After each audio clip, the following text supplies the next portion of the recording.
ನಮಸ್ಕಾರ. ಇವತ್ತಿನ ಈ ಡೀಪ್ ಡೈವಿಗೆ ಸ್ವಾಗತ. ಆ ರಾಯಲಸೀಮೆಯ ಒಂದು ಹಳ್ಳಿಯಲ್ಲಿ ದಶಕಗಳಿಂದ ಒಂದು ಭೀಕರವಾದ ಕೌಟುಂಬಿಕ ಭೂವಿವಾದ ನಡೀತಾ ಇತ್ತು. ಹೌದು.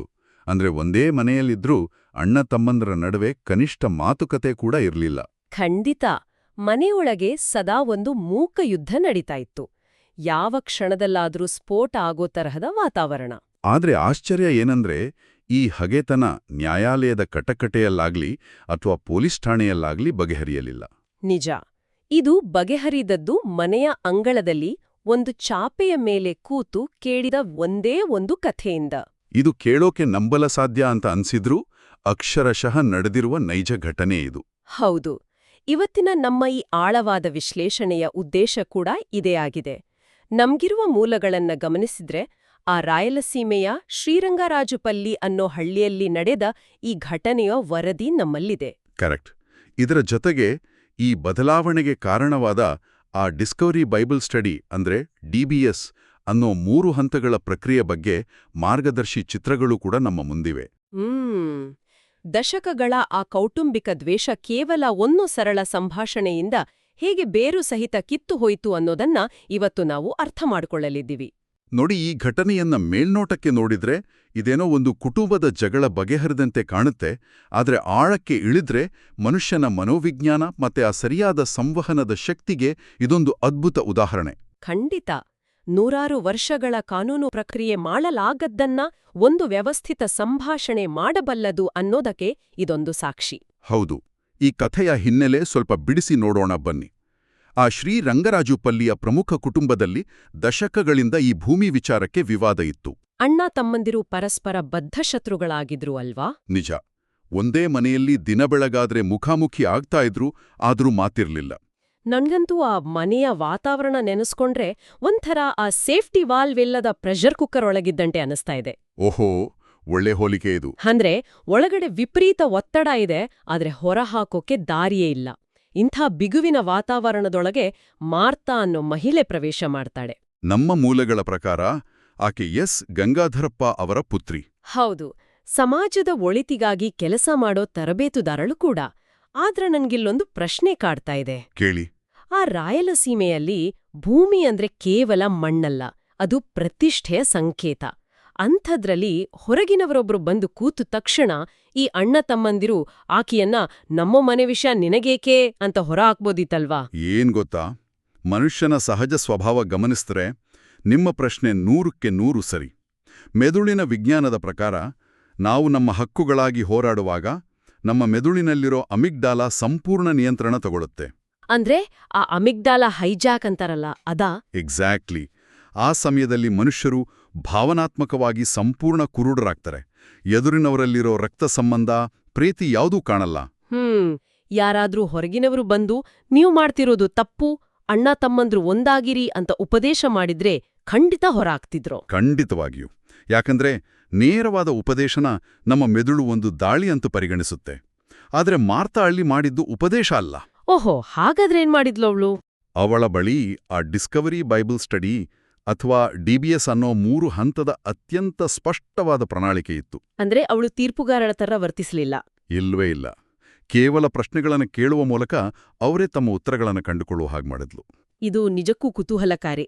ಮಾರ್ಥಾ ಅನುಸರಿಸಿದ ಮೊದಲನೇ ಹಂತ ಆ ಕನೆಕ್ಟ್, ಅಂದ್ರೆ ಹೃದಯಗಳನ್ನ ಬೆಸೆಯೋದು. ಹೌದು. ಆ ವರದಿಯಲ್ಲಿರೋ ವಿವರಣೆ ಪ್ರಕಾರ ಮಾರ್ಥಾ ಆ ಕುಟುಂಬದ ಸದಸ್ಯರನ್ನೆಲ್ಲ ಕೋರ್ಟ್ರೂಮ್ನಂಥ ವಾತಾವರಣದ ಬದಲು ಮನೆಯ ಅಂಗಳದಲ್ಲಿ ಒಂದು ಚಾಪೆಯ ಮೇಲೆ ಒಟ್ಟಿಗೆ ಕೂರಿಸ್ತಾಳೆ. ಅರೆ, ಇದು ಎಲ್ಲರನ್ನೂ ಸಮಾನವಾಗಿ ನೆಲದ ಮೇಲೆ ಕೂರುವಂತೆ ಮಾಡಿದ ಅತ್ಯುತ್ತಮ ಮಾನಸಿಕ ತಂತ್ರ ಅಲ್ವಾ? ಖಂಡಿತ. ಈ ಕನೆಕ್ಟ್ ಹಂತದಲ್ಲಿ ಮುಖ್ಯವಾಗಿ 3 ಪ್ರಶ್ನೆ ಕೇಳ್ತಾರೆ. ಮೊದಲನೇದು, ಈ ವಾರ ನೀವು ಯಾವುದಕ್ಕಾಗಿ ಕೃತಜ್ಞರಾಗಿದ್ದೀರಿ ಅಂತ. ಎರಡನೇದು, ಪ್ರಸ್ತುತ ನಿಮ್ಮ ಜೀವನದಲ್ಲಿ ಒತ್ತಡಕ್ಕೆ ಕಾರಣ ಏನು? ಮತ್ತು 3ನೇದು, ಕಳೆದ ವಾರದ ನಿರ್ಧಾರಗಳನ್ನ ಹೇಗೆ ಪಾಲಿಸಿದ್ದೀರಿ ಅಂತ. ಆದ್ರೆ ನನ್ಗೆ ಇಲ್ಲಿ ಒಂದು ದೊಡ್ಡ ಡೌಟ್ ಇದೆ. ನಾನು ನನ್ನ ಸ್ವಂತ ಅಣ್ಣನ ಮೇಲೆಯೇ ಆಸ್ತಿಗಾಗಿ ಕೋಪದಿಂದ ರೊಚ್ಚಿಗೆದ್ದಿದ್ದೀನಿ ಅಂದ್ಕೊಳ್ಳಿ. ಆಗ ಯಾರೋ ಬಂದು ನೀವು ಯಾವುದಕ್ಕೆ ಕೃತಜ್ಞರಾಗಿದ್ದೀರಾ ಅಂತ ಕೇಳಿದ್ರೆ ನನಗೆ ಮತ್ತಷ್ಟು ಸಿಟ್ಟು ಬರಲ್ವಾ? ಹೌದು, ಹಾಗೆ ಅನಿಸುತ್ತೆ. ಅಥವಾ ಸುಮ್ನೆ ನಾಟಕೀಯವಾಗಿ ಏನೋ ಒಂದು ಉತ್ತರ ಕೊಡ್ಬೋದಿತ್ತಲ್ವಾ?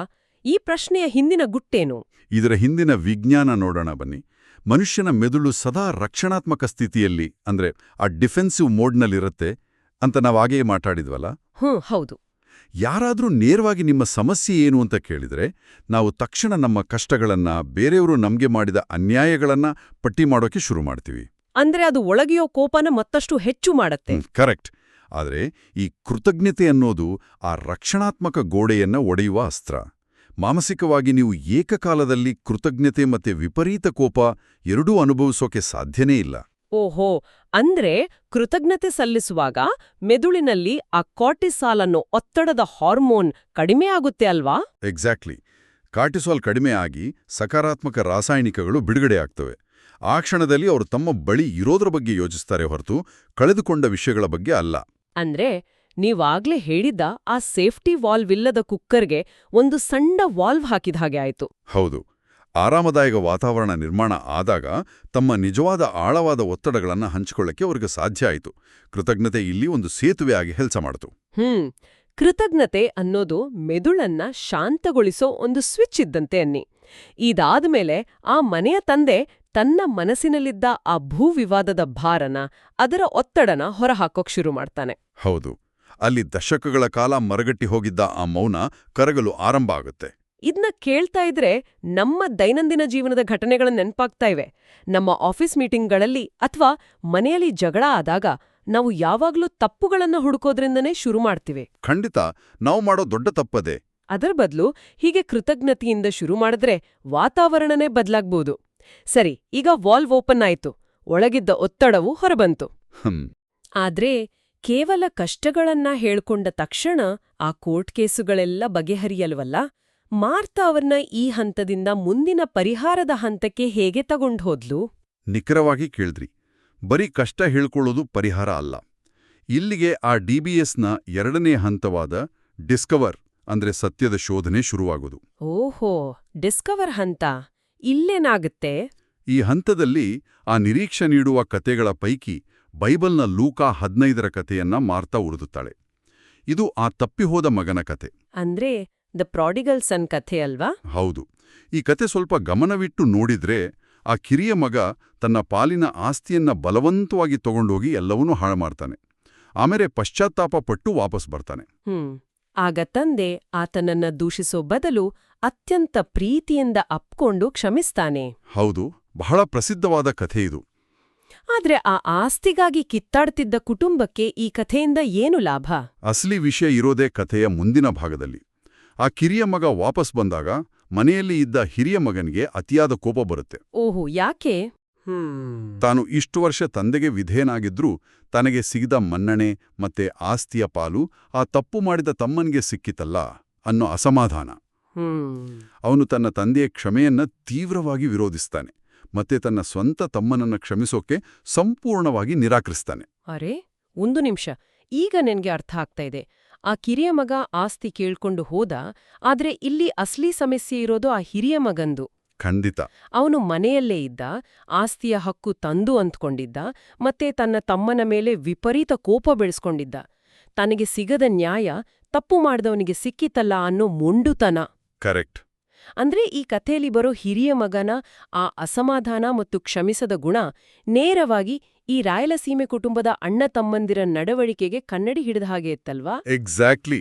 ತಾವೂ ಸಹ ದಶಕಗಳಿಂದ ಕೇವಲ ಆಸ್ತಿಯ ಹಕ್ಕುಗಳಿಗಾಗಿ ಪಟ್ಟು ಹಿಡಿದು ಪ್ರೀತಿಯನ್ನೇ ಮರ್ತಿದ್ದೀವಿ ಅಂತ ಅವರಿಗೆ ಹೊಳೆದಿರಬೇಕು. ಹೌದು. ಮಾರ್ತಾ ಅವರಿಗೆ ನೇರವಾಗಿ ನೀವು ಸ್ವಾರ್ಥಿಗಳು ಅಂತ ಹೇಳೋ ಬದಲು ಕಥೆಯ ಮೂಲಕ ಅವರ ತಪ್ಪುಗಳನ್ನ ಅವರೇ ನೋಡೋ ಹಾಗೆ ಮಾಡಿದ್ಲು. ಇದನ್ನೇ ನಾವು ಮನೋವಿಜ್ಞಾನದಲ್ಲಿ ಆ ಟ್ರೋಜನ್ ಹಾರ್ಸ್ ತಂತ್ರ ಅಂತ ಕರೆಯೋದು. ನೇರವಾಗಿ ಬುದ್ಧಿವಾದ ಹೇಳಿದ್ರೆ ಮನುಷ್ಯನ ಅಹಂಕಾರದ ಕೋಟೆ ಅದನ್ನು ಒಳಗೆ ಬಿಡಲ್ಲ. ನಾವು ತಕ್ಷಣ ನಮ್ಮನ್ನ ಸಮರ್ಥಿಸ್ಕೊಳ್ಳೋಕೆ ಶುರು ಮಾಡ್ತೀವಲ್ವಾ? ಹೌದು. ಆದ್ರೆ ಕಥೆ ಒಂದು ಮರದ ಕುದುರೆಯಂತೆ. ಅದು ಬಹಳ ಸುಲಭವಾಗಿ ಯಾವುದೇ ಪ್ರತಿರೋಧ ಇಲ್ಲದೆ ನಮ್ಮ ಮನಸ್ಸಿನ ಕೋಟೆಯೊಳಗೆ ಪ್ರವೇಶ ಮಾಡುತ್ತೆ. ಕಥೆ ಕೇಳುವಾಗ ನಾವು ಪಾತ್ರಗಳ ಸರಿತಪ್ಪುಗಳನ್ನ ವಿಶ್ಲೇಷಣೆ ಮಾಡ್ತೀವಿ. ಆದ್ರೆ ಆ ಪಾತ್ರ ನಮ್ಮದೇ ಪ್ರತಿಬಿಂಬ ಅಂತ ಅರಿವಾದಾಗ ಆ ಅಹಂಕಾರ ಕರಗಿ ಹೋಗುತ್ತೆ. ನಿಜ. ಮತ್ತೆ DBSನ ಈ ಡಿಸ್ಕವರ್ ಹಂತದಲ್ಲಿ ಕೇವಲ ಕಥೆ ಓದೋದಿಲ್ಲ, ಬದಲಾಗಿ ಅದನ್ನ ಅವರದೇ ಸ್ವಂತ ಮಾತಿನಲ್ಲಿ ಮರುವಿವರಿಸಲು ಅಂದ್ರೆ ರೀಟೇಲ್ ಮಾಡೋಕೆ ಹೇಳಲಾಗುತ್ತೆ. ಆ ಸ್ವಂತ ಮಾತಿನಲ್ಲಿ ಕಥೆಯನ್ನ ಹೇಳೋದು, ಇದ್ರ ಹಿಂದಿನ ಉದ್ದೇಶ ಏನು? ಕೇವಲ ಕಿವಿಯಿಂದ ಕೇಳಿದ್ರೆ ಸಾಲ್ದಾ? ನೋಡಿ, ಕಿವಿಯಿಂದ ಕೇಳೋದು ಕೇವಲ ಮಾಹಿತಿಯನ್ನ ಸ್ವೀಕರಿಸಿದಾಗೆ. ಆದರೆ ಸ್ವಂತ ಮಾತಿನಲ್ಲಿ ವಿವರಿಸುವುದು ಅಂದ್ರೆ ಆ ಕಥೆಯನ್ನ ಮೆದುಳು ಸಂಸ್ಕರಿಸಿ ತನ್ನದೇ ಅನುಭವಗಳ ಮೂಲಕ ಮಿಲುಕು ಹಾಕಿ ಜೀರ್ಣಿಸ್ಕೊಳ್ಳೋದು. ಓಹೋ, ಕಾಗ್ನಿಟಿವ್ ಪ್ರಾಸೆಸಿಂಗ್ ಅಂತಾರಲ್ಲೋ ಅದು. ಹೌದು. ಆ ಕ್ಷಣದಲ್ಲಿ ಆ ಕಥೆ ಶ್ರೀರಂಗರಾಜು ಪಲ್ಲಿಯ ಆ ಕುಟುಂಬದ ಕಥೆಯಾಗಿಯೇ ಬದಲಾಯಿತು. ಆನಂತರ ಮಾರ್ತಾ ಕೇವಲ 3 ಪ್ರಶ್ನೆಗಳನ್ನ ಕೇಳ್ತಾಳೆ.